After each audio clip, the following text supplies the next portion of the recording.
교육위원회 소속 박영선님 나오셔서 질문해 주시기 바랍니다.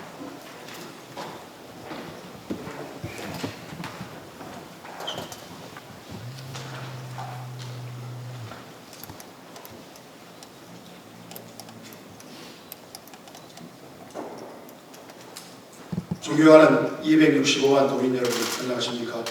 국민의힘 교육위원회 소속 포항 출신 박용선 의원입니다.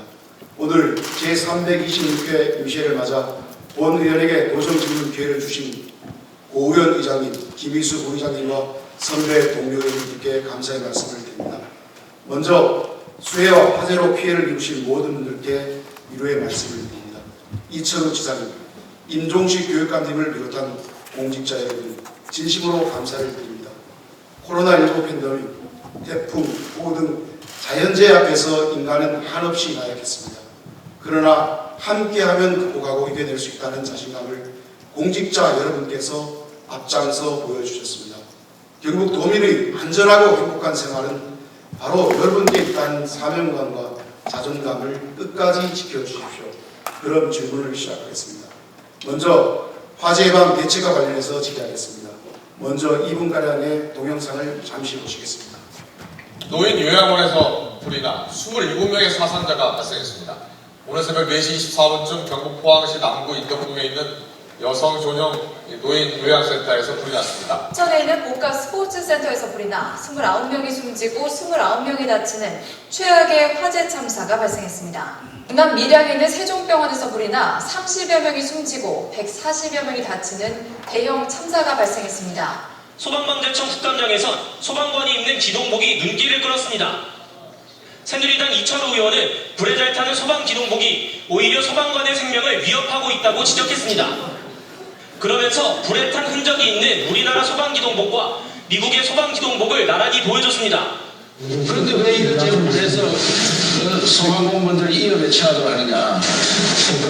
시정하세요, 그거는. 경상북도 영덕의 한 시장에서 큰 불이 났습니다. 추석을 앞두고 물건을 많이 들여놓은 터라 시장 상인들 피해가 클 것으로 보이는데요. 주말 사건 사고 소식 서준석 기자입니다. 칠흑 같은 새벽 점포에 붙은 불길이 위를 비추자 하늘을 뒤덮은 매캐한 검은 연기가 눈에 띕니다. 연기가 서로 뒤섞여 만든 검은 기둥도 나타납니다. 오늘 오전 3시 30분쯤 경상북도 영덕군 영덕읍에 있는 한 전통시장에서 불이 났습니다. 현장에선 2명이 구조됐고 연기를 마신 노인 요양원에서 불이 나 첫 번째 영상은 포항 인덕요양병원, 두 번째 영상은 제천 스포츠센터, 세 번째 영상은 밀양 세종병원, 네 번째 영상은 이철우 도시사께서 2014년 국회 국정감사에서 질의하시는 장면, 마지막 영상은 영덕시장 화재 장면입니다. 동영상에서 나온 네 화재의 공통점은 모두 인재에서 비롯된 대형 화재 참사입니다. 그러나 오늘날 우리 사회의 현실은 어떠합니까? 현재도 대형 화재 참사의 교훈을 망각한 채 실효성 있는 화재 예방 대책에 대해 수수방관하고 있습니다. 이는 우리 경북도청 또한 마찬가지입니다. 본 의원이 10대 도의회에서 산업 현장의 난연성 작업복 의무화 및 요양원, 요양병원, 내 기구, 침구류 등의 방역 의무화를 위한 관계법령 개정 건의에 대해서 도정 질문을 한 바가 있습니다. 그러나 도청은 관계법령인 소방시설 설치법 개정안이 단지 국회에 제출되었다는 이유만으로 분기마다 발간하는 도정 질문 추진 상황 책자에 완료로 기재했습니다. 인재로 비롯된 대형 화재 참사를 방지하기 위해서는 특단의 화재 예방 대책 마련이 시급합니다. 영덕시장의 화재도 전기합선에 의한 전기 아크 화재로 추정을 하고 있습니다. 전통시장 개선 사업으로 외관상 이미지는 많이 개선되고 있지만 보여지지 않는 전기 부분은 처음 지어질 때보다 전기 사용량은 몇 배 이상 늘었지만 노후 전선 등 전기 설비 개선 없이 사용하여 과부하로 인한 과열로 화재가 발생하고 있는 현실입니다. 영국과 미국 등 해외 선진국의 경우 2000년 이전부터 어린이, 노인, 환자의 자국과 환자복 등의 간연성 섬유 사용과 전기 화재 예방을 위한 아크 차단기 설치 의무화를 이미 법제화했습니다. 현재 우리나라 산업 현장에서는 근로자들이 보호국의 안전인증 고시의 규격에 따른 보호와는 거리가 먼 일부 농사용 작업복, 농사용 장갑 등을 사용하고 있는 실정입니다. 기업을 두둔하고자 하는 것은 아닙니다. 중대재해처벌법을 제정하기 전에 산업안전보건법 등을 개정해서 근로자의 안전과 생명을 보호하는 것이 우선이지만, 그러나 정작 대형 사고가 발생하면 국회에서는 엄벌에만 혈안이 된 주먹구구식의 네이밍법 만들기에만 급급한 실정입니다. 법은 국민을 보호하기 위해서 존재해야 합니다. 이와 관련해서 이철우 도지사님의 그간 해왔던 개선 노력에 대해 말씀해 주시기 바랍니다. 한편 산업 현장과 요양병원뿐만 아니라 기업과 학교 기숙사에 대한 화재 예방의 대책도 절실합니다. 특히 교육부의 자료에 따르면 학교에서 발생하는 화재의 55%가 전기 기계 설비에 의한 화재라고 합니다. 학교 기숙사의 경우 기숙사 195동 중 화재 예방 시설은 전무하며 19.48%인 38동만 스프링클러가 설치되어 사실상 화재의 무방비로 노출된 상태입니다. 따라서 관계법령 개정을 통해 기업과 학교 기숙사의 화재 예방 장치와 스프링클러 설치를 의무화해야 되고, 기숙사의 난연성 섬유를 사용을 의무화 및 기구, 가구, 침구류 등의 방역 의무화 등을 통해 대형 화재 참사를 미연에 방지해야 할 것입니다. 비록 관계법령이 법제화되기 전이라도 경북도청과 경북교육청이 산업현장과 요양원, 요양병원, 기업, 학교 기숙사 등의 전기 아크 차단기 및 화재 발생 시 조기에 확산되지 않도록 하기 위한 난연성 침구류 및 환자복 사용 공구를 통한 제천, 밀양 등과 같은 대형 화재 참사가 되풀이되지 않도록 해야 할 것입니다. 이와 관련한 이철호 도지사님과 임종식 교육감님의 견해와 향후 개선 방안에 대해서 말씀해 주시기 바랍니다. 둘째, 대형 국책사업 유치의 TK 패싱과 관련해서 질의하겠습니다. 여야의 정경 고체가 발생하면 영호남의 갈등이 꼬리표처럼 따라붙어 지역 간 국비 예산과 사업 경쟁이 과열되면서 예산 패싱, 사업 패싱이라는 문제가 발생해 왔습니다. 이러한 문제는 소위 TK 패싱이라는 말로 회자되며 지역에서 예산을 확보하지 못하거나 국책사업을 따내지 못하면 제3자의 탓으로 돌리기도 했습니다. 그러나 이철우 도지사께서 민선 7기 도정을 이끌면서 앞으로 TK 패싱이라는 말은 하지 말자. 국비 확보는 우리의 실력이다. 국비 확보는 공무원들이 노력과 열정에 달려있다라는 철학을 공직자들에게 강조하셨고, 이처럼 남탓하지 않고 책임있는 자세로 도정에 임하는 철학이 인상적이었습니다. 그러나 현 정부의 예타 면제 사업에서 경북은 경유차를 전기차로 변경하는 게 전부였습니다. 이때까지 전략이 부재했는지 몰라도 가만히 놔두어도 탄소 중립 프로그램에 의해 되었을 사업입니다. 그래도 지사님, 공직자들이 열심히 발품을 팔았던 것으로 보이는데 민선 7기 국비 확보의 구체적 성과는 어땠습니까? TK 패싱을 말하지 않을 정도는 되었습니까? TK 패싱 없는 2022년도 예산안을 위해 올해에는 어떤 부분에 중점을 두고 어떠한 노력을 기울이고 있습니까? 하지만 최근에 발생하고 있는 대구 경북의 대형 국책사업의 잇따른 유치 실패 문제는 반드시 짚고 넘어가야 합니다. 경북도와 대구시는 각각 이건희 미술관의 대구 유치, K-바이오허브랩의 경북포항 유치에 합의하며 매달렸지만 결과는 안타깝게 모두 실패했습니다. 그리고 지난해 5월 1조 원의 사업비가 투입되는 정부의 다목적 방사광 가속기 사업의 입지 선정 과정에서도 경북도청은 포항에 3세대 원형, 4세대 선형 방사광 가속기가 있어 가속기의 직접 이익으로 세계적 경쟁력을 확보할 수 있다는 점을 강조해 포항을 유치 후보지로 내세웠지만 결국 충북 청주에 밀리고 탈락했습니다. 경북도와 포항을 중심으로 한 환동의 권역의 발전 동력이 되었을 대형 국책사업들의 유치에 실패하면서 도민들께 큰 실망을 안겼습니다. 이런 결과가 초래된 원인이 어디에 있다고 보십니까?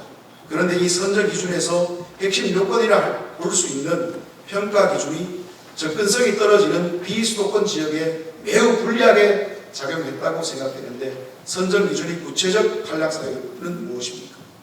중앙정부의 국책사업 평가 기준이 이렇게 지속된다면 국책사업 자체가 기울어진 운동장이라고 할 수밖에 없습니다. 어느 한쪽에게 일방적으로 유리한 제도나 질서가 설계되어 있다면 앞으로 대형 국책사업 유치에 있어서 비수도권, 특히 경북은 계속 소외될 것입니다.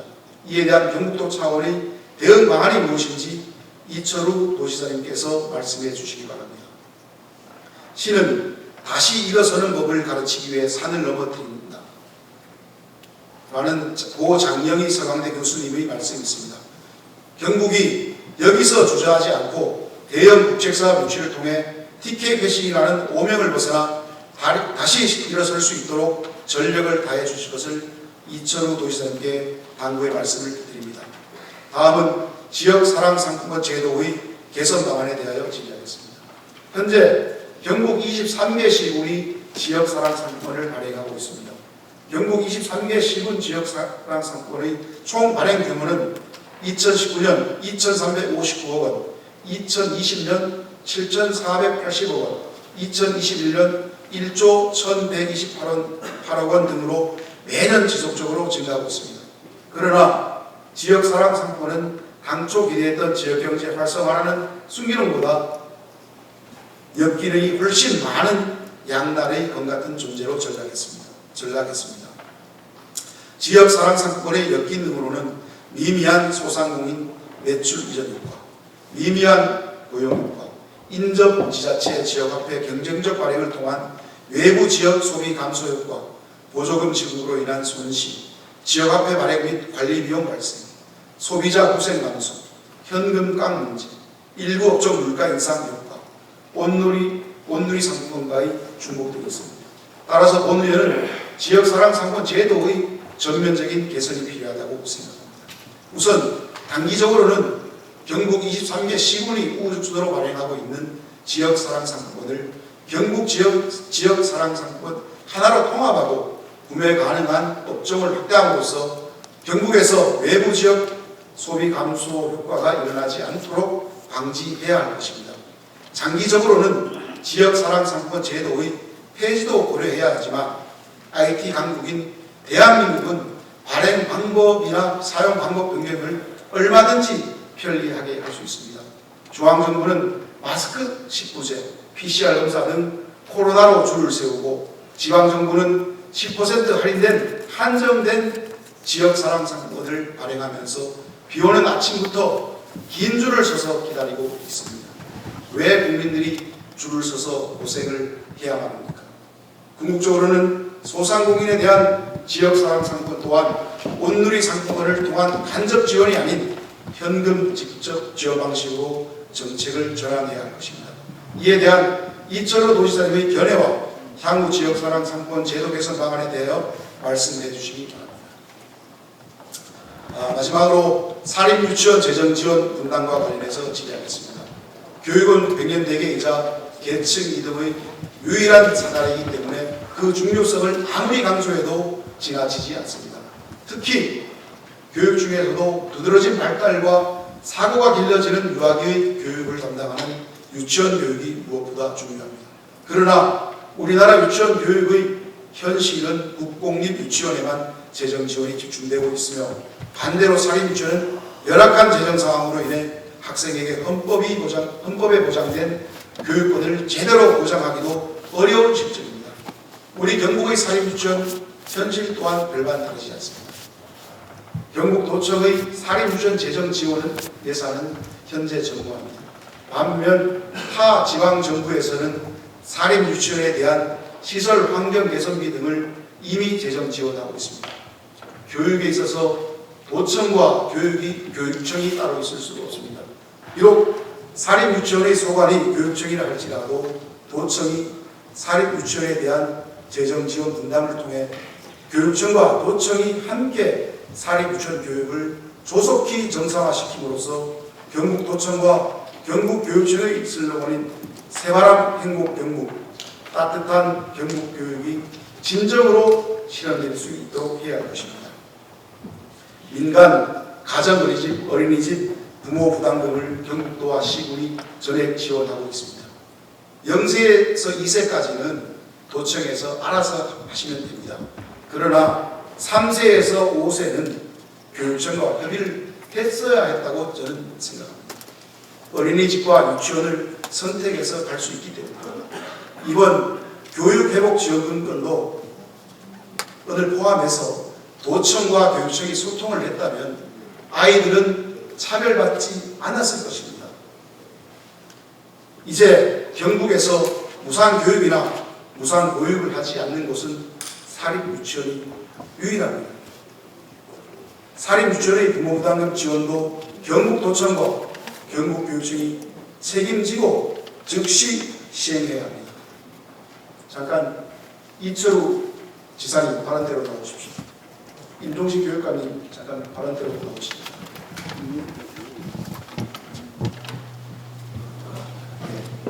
두 분을 같이 발언대로 모셔서 죄송한 부분도 있습니다. 네, 우리 사립유치원 학부모 부담금에 대해서 어떻게 하실지 우리 임종식 교육감께서 먼저 간략하게 답변 좀 해주시기 바랍니다. 사립 지원에 대해서 공립과 차별 없이 많은 지원을 하고 있습니다. 그동안 국고에 누리받은 지원도 해마다 올라서 지금 33만 원. 그거는 알고 있습니다. 그래서, 그래서 부모 부담금에 대해서 어떻게 하실 건지 말씀해 주시죠. 예산 형편을 봐서 지원을 검토하도록 하겠습니다. 네. 이철우 시장님 일부 예산이라도 지원할 용이 있으십니까? 아니 그것은 이제 교육청과 협의를 해야 되겠지만 제 생각에는 아까도 박영환 의원께서 질문했지만 교부금만 해도 지금 남습니다. 그래서 아니 저 말씀 말고 일단 유치원은 학교입니다. 학교. 네, 유치원 학교 교육청에서 부담을 일부 지원할 수 있는 용이 있습니까? 지금 3세에서 5세가 지금 지원하고 있기 때문에 검토를 해보겠습니다만은 유치원은 학교라는 것을 하고 교육청이 책임져야 됩니다. 네, 알겠습니다. 두 분 들어가 주시기 바랍니다. 네, 수고하셨습니다. 도지사님과 교육감님의 소통과 협력은 바로 우리 265만 도민의 행복을 가져다 줍니다. 예산서가 2022년도 예산서가 인쇄되기 전까지 도지사님과 교육감님이 마지막까지 소통과 협력하셔서 우리 265만 도민들이 행복의 위기를 자처하지 않으시기를 바라겠습니다. 마지막 질문에 대해서는 답변을 안 하셔도 됩니다. 이상으로 오늘의 도정 질문을 모두 마치겠습니다. 경청해 주셔서 감사합니다.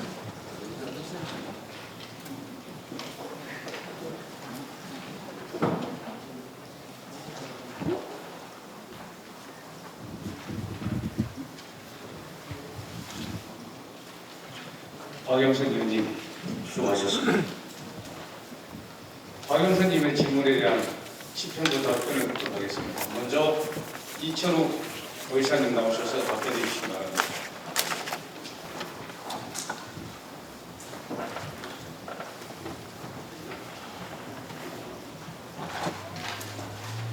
박영선 의원님께서 화재 예방 대책, 대형 국책사업 티켓 패싱 문제, 지역 사랑상품국 제도 개선 방안, 사립 유치원 재정 지원 분담에 대해 질문 주셨는데 사립 유치원에서 재정 지원 분담을 아까 말씀 많이 된다 하는데 왜냐하면 이게 민감한 문제이기 때문에 우선의 답변 좀 드리겠습니다. 왜냐하면 우리 아이를 우리가 키우는데 교육청 따로 도청 따로 없습니다.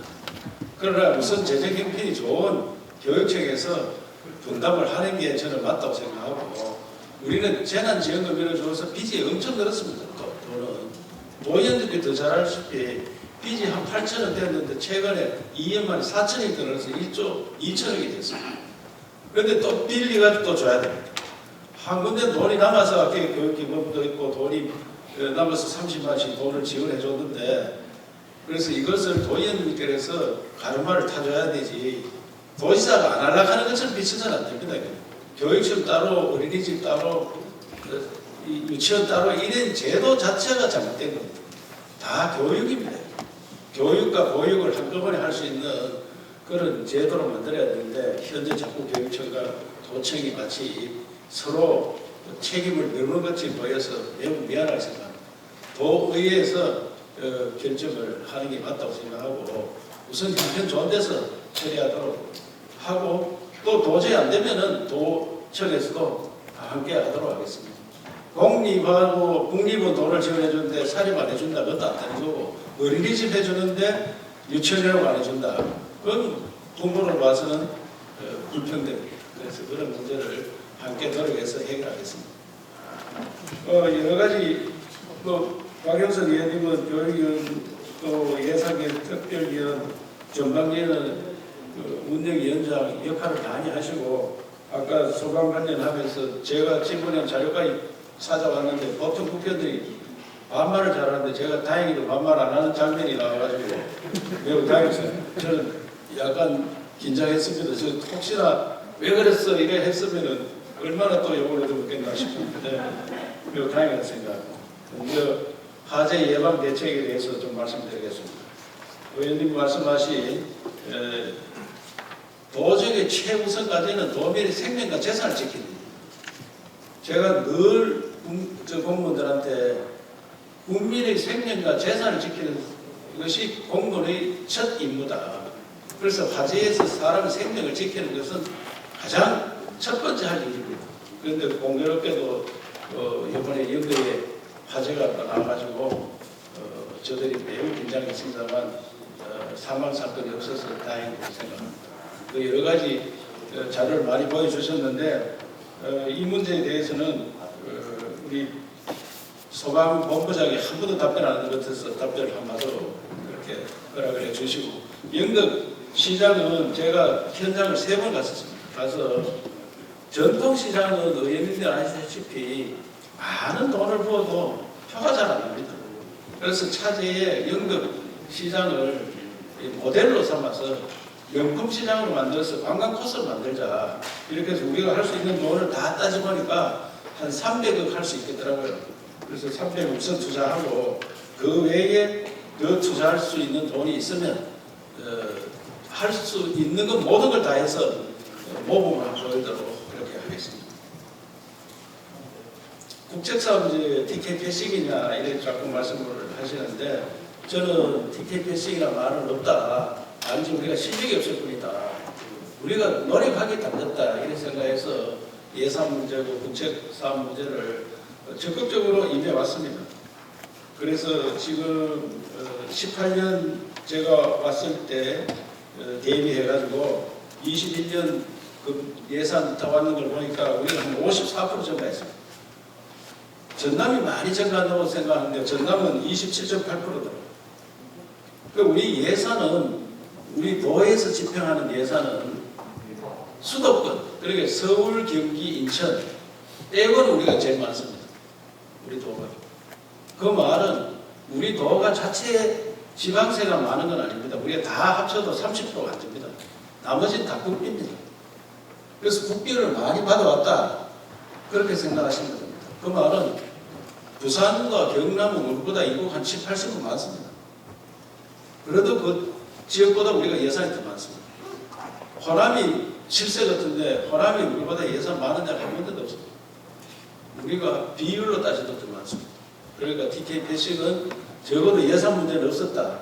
그런데 최근에 몇 가지 국책사업들 바이오랩이라든지 이건희 미술관 또 작년에 있었던 것들 이런 것들이 있었는데 그 방사능 가속기 사실상 우리 집적지를 만드는 것이 최적지였는데도 불구하고 청주에 오래전에 준비를 해서 그걸로 갔습니다. 그래서 다 받아온다 하는 것은 우리가 원하는 걸 다 따오면은 그건 대박 나는 겁니다. 그래서 아쉬운 점도 있지만 완전히 TK 패싱으로 봐서는 안 된다. 그래서 만약에 이런 것들이 잘못됐다면 공직자들이 질타를 받아야 됩니다. 저는 뭐 정부가 고의적으로 TK를 배제한다는 것은 우리 실력이 없다고 생각해요. 그렇게 한다면 가서 따지고 설득하고 해야 됩니다. 그래서 박영선 의원님께서 말씀하신 것도 상당히 일리가 있는 부분도 있습니다만 저는 우리가 할 수 있는 일은 최대한 다 해야 된다. 그래서 금년도 예산도 한 이 예산이 이제 우리 도에 들어서 같이 투입해서 돈을 예산에 들어가는 부분도 있고 정부에서 직접 시행하는 부분이 있습니다. 철도 같은 경우 고속도로 이런 거 정부에 직접 시행을 합니다. 그런 돈을 저들이 요구해서 따는 돈을 금년도 한 5조 3천억 달러 하고요. 그래 보조금 형태로 주는 영역이 있습니다. 그래서 한 4조 7천억 하면은 한 10조 정도 예산을 국비로 금년에 받아온다. 그 외에 개인 기업들이 우리가 도와줘서 하는 돈들도 많이 있습니다. R&D나 이런 것들을 하는데 그 부분은 우리가 다 계산을 못합니다. 그런 부분들. 그래서 우리가 직접 노력해가 우리 도를 거쳐서 가는 돈, 또 직접 우리 도를 들어와서 가는 돈 이런 것들은 10조 목표 세워가지고 하고 있다는 말씀을 드리고 그러면 이번에 특징이 뭐냐? 그 전에는 사실상 우리가 그 SOC 사업을 많이 했습니다. SOC 사업 한 60% 정도 이상이 SOC 사업. 이제는 SOC가 한 반 정도 내려갔습니다. 그건 무슨 말이냐면은 R&D라든지 미래 먹거리 사업이 많이 생겼다. 그렇기 때문에 우리 후손들한테는 도움이 되는 그런 예산들이 많이 들어왔다는 보고를 드리겠습니다. 지금 하는 것 중에 우리가 4차 산업혁명 시대를 어떻게 준비해야 되느냐 이게 도의 미래 사건입니다. 그런데 배터리 관련해서 포항에 규제 자율 특구도 했지만 지금 많은 투자가 일어나고 있습니다. 한 몇 조를 투자 받았는데 그게 에코프라는 회사가 한 회사가 2조 한 2천억 투자했습니다. 그런데 그 에코프로는 4년 전에 우리 포항에 둥지를 뜰 때 시총이 5천억이었습니다. 그런데 이번 5천억을 투자 더 하면서 시총이 얼마가 됐느냐? 12조가 됐습니다. 4년 만에 24배가 벌었습니다. 그러면 이 도민들은 감이 잘 안 잡힐 게 어느 정도냐? 포항제철 50년 넘은 회사 그거가 지금 한 25조 됩니다. 25조. 그러면 어제 아래 둥지털은 이 회사가 벌써 12조라는 것은 한 4년 후에 가면 어떻게 될지 모릅니다. 포항제철하고 역전될 수가 있습니다. 이 신규 사업이 이만큼 중요한 사업. 그리고 안동의 바이오산, SK 바이오사이언스가 한 회사가 벌써 12조가 됐습니다. 한 회사. 그래서 우리 바이오 이런 분야들이 대규모로 투자를 받으면 지역에 굉장히 빨리 성장할 수 있는 계기가 됩니다. 그래서 4차 산업혁명 시대에 우리가 어떻게 준비하느냐. 아까 박찬영 의원께서 얘기한 원자력 연구단 SMR은 앞으로 이게 몇 년 걸리느냐 그게 가장 중요한 문제인데요. 연구원들한테 보내면 자기들 준비가 많이 됐기 때문에 3년 만에도 가능하다 이렇게 이야기하는데 일부 학자들은 10년 있어야 된다 이렇게 이야기하는 사람도 있습니다. 그거는 누구도 모릅니다. 반도체도 옛날에 어렵다고 했는데 반도체가 우리나라 대박을 일으켰습니다. 그래서 이런 부분에 길이 지금은 확실히 안 보이더라도 투자를 많이 하는 것이 지역을 살릴 일입니다. 그동안 포항 구미가 우리가 살렸다면 지금은 4차 산업혁명 시대에 맞는 그런 산업으로 살려야 됩니다. 오늘 대구 세관 본부장이 밖에서 왔더라고요. 경북의 농산물이 새로운 상품으로 등장했다. 자기들 세관에 잡히는 게 엄청 낮았다. 자기들 건수가 몇만 건이 늘었다. 그것이 농산물이 많이 풀린다. 그 농산물도 앞으로 우리가 희망이 있는 그런 거라 보면 되겠습니다. 하여튼 이제 공항이 만들어지면은 공항 가는 길들 이거를 제대로 만들어서 공항을 통해서 먹거리를 만들어내는 사업이 매우 중요하다고 생각합니다.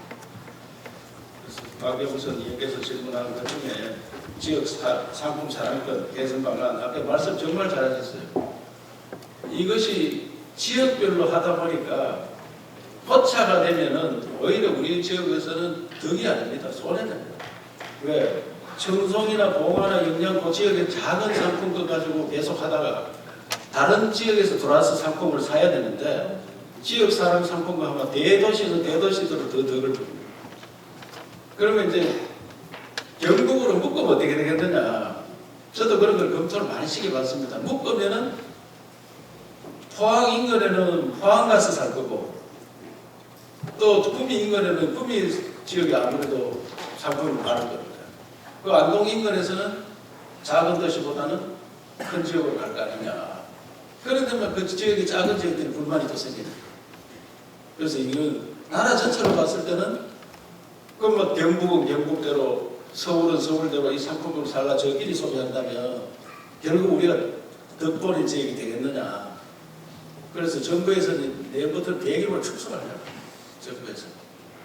그래서 이거는 좀 더 깊은 연구가 있어야 되는데 현재는 각 지역에서 시군에서는 이것을 긍정적으로 늘려왔습니다. 당장은 이익이 됩니다. 그 지역에서. 지주부의 프로가 지가 사먹는 겁니다. 이거. 그걸 밖으로 못 나간다. 이거의 장점이거든요.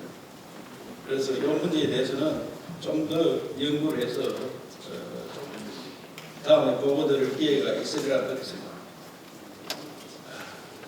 오늘 의원님께서 질문 주신 것들에 대해서는 많이 또 연구라고 검토를 해서 오늘은 꼭 시원한 답변이 안 됐을지 모르지만 다음에 그 밑거름에 대해서 조정이 더 발전되었다는 이야기 듣도록 최선을 다하겠습니다. 네, 감사합니다.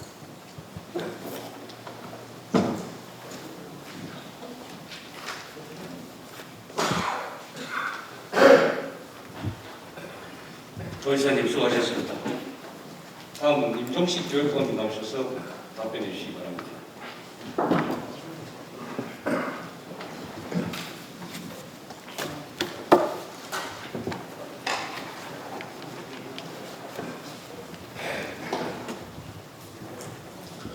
예, 지사님 교육 문제부터 말씀하셨는데 저도 그 부분부터 말씀 좀 드리겠습니다.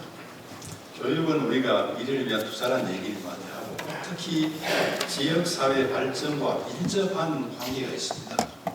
그래서 보통 우리가 주거를 정할 때 일자리를 먼저 찾고 그 다음에 교육 여건을 봅니다.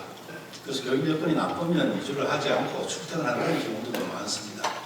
그런데 그동안 이 조지사님께서 교육에 많은 관심을 가지고 지원을 해주셨기 때문에 지금 우리 고등학교에 매년 나간 학생보다 1000명 이상 타시도에서 유학을 오고 있습니다. 이 학생들이 경북에 유학을 오면 교육 예산이 따라서 옵니다. 그리고 경북에 세 끼 밥을 먹어야 되고 여기에서 취직을 하게 되면 경북 사람이 되는 겁니다. 그래서 그동안 도청에서도 마찬가지로 시군에서도 시군의 교육력을 높이기 위해서 다 노력하고 있는 것이 그런 때문이라고 생각을 합니다. 그리고 예산 형편이 교육 예산은 말씀드린 것처럼 우리 국내 세수에 따라서 형편이 좀 좋을 때도 있고 또 떨어질 때도 있습니다. 그래서 형편이 좀 나을 때는 서로 이렇게 협력을 하고 있습니다. 하는데 다만 이게 법적 근거 없이 우리가 지출을 할 수 없습니다. 현재 지방교육재정교부금부에 의하면 1조의 이 예산을 지방재정교부금을 교육기관과 교육행정기관에 쓸 수 있도록 되어 있습니다. 그래서 이런 문제들을 우리가 중앙에 질의를 하고 있는 중인데 어쨌든 서로 협력해서 우리 교육하는 우리 아이들이 유치원 아이들이나 어린이집 아이들이 교육청에 해당되는 것만 아니고 도민입니다. 도민이고 시민이기 때문에 함께 협조해 나가야 되겠다 그런 말씀을 드리겠고요. 또 유치원에 사립유치원이나 어린이집 문제인데 이 누리과정으로 지사님 말씀처럼 통합되는 것이 바람직하다는 그런 생각이 듭니다. 그런데 현재는 통합되지 못하고 있는 그런 상황이고 지금 그 누리과정 유아교육비가 나오는 것이 사립학교 유치원하고 어린이집은 1인당 월 33만 원씩 나옵니다. 거기에 방과후비도 7만 원이 들어있는데 그 이외에 프로그램을 하기 때문에 학부모 부담금이 생기는 겁니다. 그리고 공립유치원은 13만 원이 1인당 월 나옵니다. 이 유아교육비는 우리 지방교육재정교부금에서 나오는 것이 아니고 국고에서 지금 지원되고 있습니다. 여기서 나오는 예산은 전부 국고로 들어가는 그런 지금 체제가 되어 있기 때문에 조금 혼란이 있습니다만 도청과는 잘 협조해야 하고 있다는 말씀드리고 또 앞으로 더 노력하겠다는 말씀을 드리겠습니다. 박용선 의원님께서는 학교 기숙사에 대한 화재 예방 대책 그리고 사립유치원 부모 부담금 지원 문제를 질의하셨습니다. 의원님께서는 교육위원회 위원과 예산특별위원회 위원 원자력 대책 특별위원회 위원으로 활동하시면서 항상 우리 경북 교육에 깊은 애정과 관심을 가지고 지원해 주신 데 대하여 이 자리를 빌려 감사 말씀을 드리면서 답변드리겠습니다. 화재 예방 대책과 관련해서는 의원님께서 말씀하신 것처럼 학교도 화재로부터 안전한 곳이 아니기에 전국적으로 학교에서 발생하는 화재가 해가 갈수록 늘어나고 있습니다. 화재 원인 중 다수가 전기 누전과 합선 등이 주요 원인인 것으로 조사 발표되어 있다는 것을 보아도 의원님의 질의에 공감합니다. 현재 경북도 내 학교 전기시설 점검은 학교별 전문 업체에 위탁하여 주기적으로 점검하고 있지만 이 전기라는 것이 눈에 보이지 않는 전류와 전압으로 관리하기 때문에 어려운 점이 있습니다. 의원님께서 질의하신 우리 교육청의 화재 예방 개선 방안으로 첫째, 화재 취약 시설인 기숙사 시설에 대해서는 스프링클러 설치 범위를 강화를 하도록 하겠습니다. 법적으로는 연면적 5,000제곱미터 이상의 기숙사가 스프링클러 설치 의무 대상이며 경북에는 대상 학교가 4개 동이 있는데 설치는 완료가 했고 의무 대상이 아닌 기숙사 191동 중 34동의 시설에도 스프링클러를 설치를 했습니다. 2029년까지 법이 개정되지 않더라도 중장기 계획을 세워서 179개교 153동에 대하여 스프링클러 설비를 설치할 계획입니다. 다음은 일반적으로 학교에서 많이 사용하는 누전 차단기의 경우 전력 과부 하나 누전으로부터 전기만 차단하여 아크 현상에는 반응하지 않아서 실제로 화재로 이어진 사례가 발생하고 있습니다. 이러한 위험에 대비하기 위해 우리 교육청에서는 화랑교육원 기숙사 및 경상북도교육청 문화원에 아크 차단기 시범 설치를 계획 중에 있으며 향후 학교생활공간인 기숙사 등에 아크 차단기 설치 확대를 적극 검토하도록 하겠습니다. 마지막으로 기숙사의 기구 침구류의 경우 방염 제품의 성능 시험 기술 기준에 의거 방염 처리하거나 난연성 소재로 제조한 제품을 사용하도록 지도하여 화재 안전사고 예방에 최선을 다하겠다는 말씀을 드리면서 답변을 마치겠습니다. 감사합니다.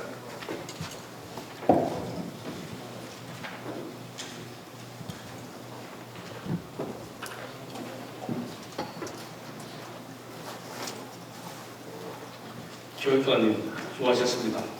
다음은 김종근 소방본부장님 나오셔서 답변해 주시기 바랍니다.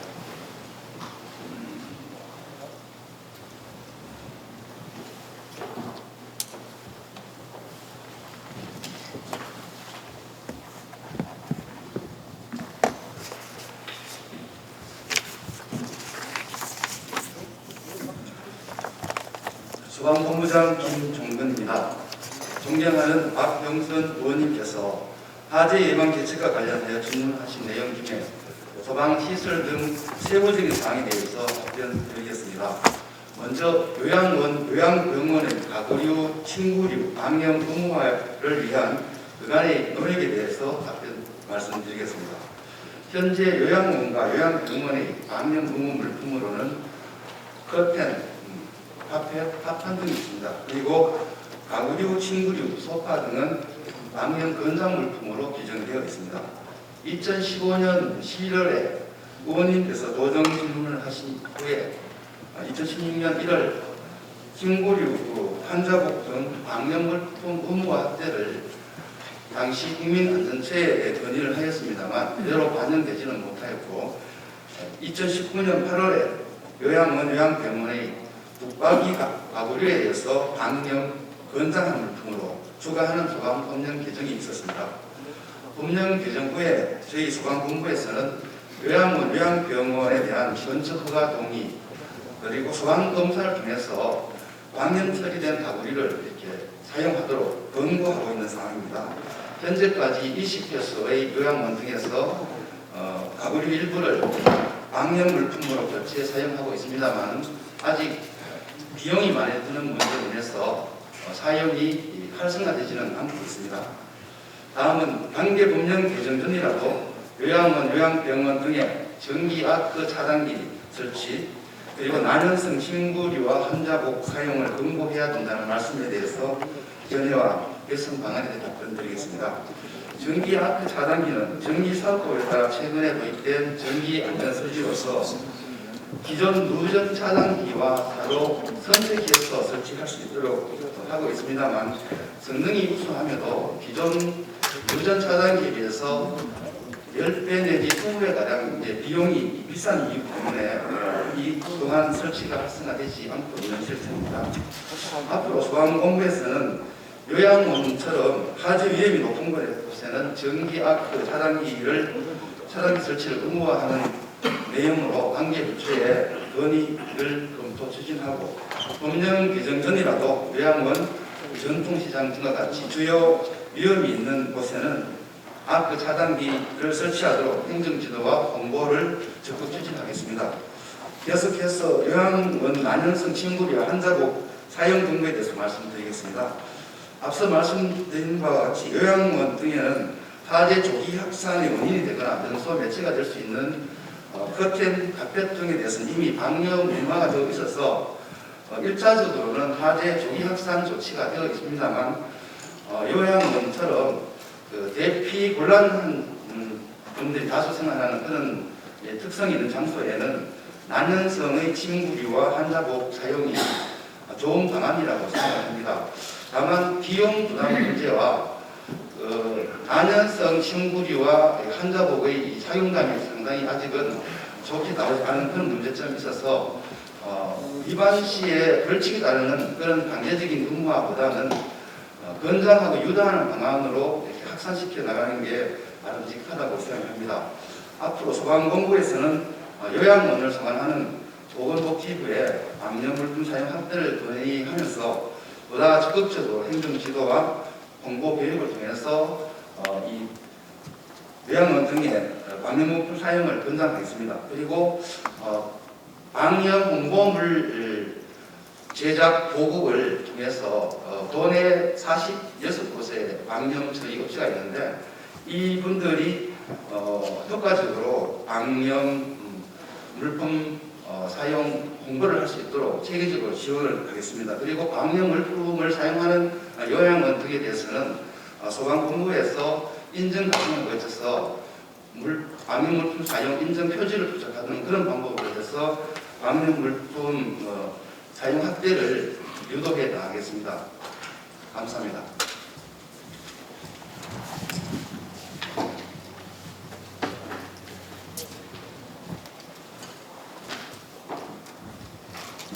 소방본부장님 수고하셨습니다. 이상으로 오늘 도정 질문을 모두 마쳤습니다. 집행부에서는 세분 위원님의 질문 내용을 잘 검토하셔서 도정 및 교육 행정에 적극 반영해 주시기 바랍니다.